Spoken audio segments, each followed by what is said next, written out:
شەڤین محەممەد ئابووریا ژین کۆنگراستار ڕێڤەبەریا کانتۆنێ شخوا دەستپێکا شۆرەشێ ژین ئا هەری پێشەنگێ شۆرەشێ بوو مثلا وەک ji aliyê leşkerî him ji aliyê siyasî ana jê yanî hin bi hin yani sal bi sal wek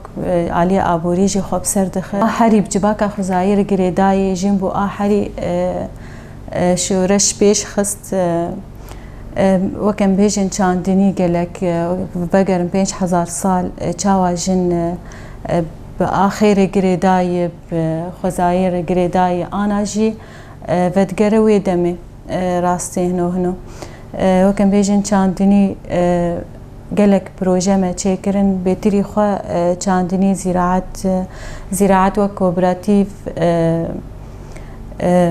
wek erdê komîtê mesela xwedîkirina pas gelek proje wek mesela biyût plastîkî em jêr dibêjin hinek jê wek mehelatê şêrîngeha wek werşê dirûtinê rastî gelek li gorî طبعا li gorî şiddeta li ser jinê ji aliyê him malbatê him ji aliyê civakê li wê gorî jî jin heya ana serkeftî derbas rastî him ji bo civak jî ser nigê xwe bisekine ji ber a herî civakê ava dike jin e mesela gelek proje hatin çêkirin gelek pêkhatiyê ereb kêm siryan jî û hemû jinê cîhanê jî heta ji dewleta jî tevlîvê fikrê dibin tên ji me dipirsin me karê xwe em çawa birêve dibin û çawa serkeftî jî derbas dibin mesela wek ana mehelê cila destpêkê me mehel ve nedkirin rastî wek dirûtinê werşe me vekirin tedît bi erebî dibêjin xiyata ji va werşa me mehele çêkirin ana ji va werşa tiştê dirûtî em xwe bi xwe yanî didirûn û em tînin va mehela em difroşin him bi esarên erzantir him ji bo em ne tenê wek tîcaret fêde em tenê pera bigirin him ji bo em sûkê bişkînin em tîcara bişkînin ji ber millet gelek zirûfên zehmet de ji bo millet jî kar bi ser nigê xwe bisekine derîkê din re mesela wek şêrîngeh ew jî memel hat çêkirin bêtirî xwe jin tê kar dikin û du piştre dua mehelat jî tên firotin mesela wek kooperatif sûkê xidra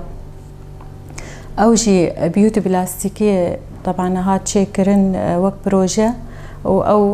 xidrana jî mesela tedît gelek belkî wan sala hat yani we dibîstin tedît xidra tim kêm bû biha bû divê mesela dolar bihabûna dolar di çawa karî bû jin hinkî vê civakê birêve bibe a dinê jî ew xwedîkirina pas ew jî car de yani him zêdebûna pas welatê me ji xwe tedî ew wek bi şîrin û mas û ev tiştê muşteqatê yani şîr çê dibe ew jî tên firotin him heriya wan yani tê çêkirin dibe tişt tên firotin bêtirî xwe em giranî didin ser zîraetê lê rastî jî îsal çandinî gelek yani li gorî hewayê yani li gorî cew em nizanin ji ber barana îsal gelekî kêm e hinekî ji vê yani astengiya gelekî dikişînin ku ev ji ber bêtirî xwe jin bi axê ve girêdayê yani ava bêtirî ji her karî bêtir çandinî ji ber rastî welatê me axa me zêr e wek bêtirî xwe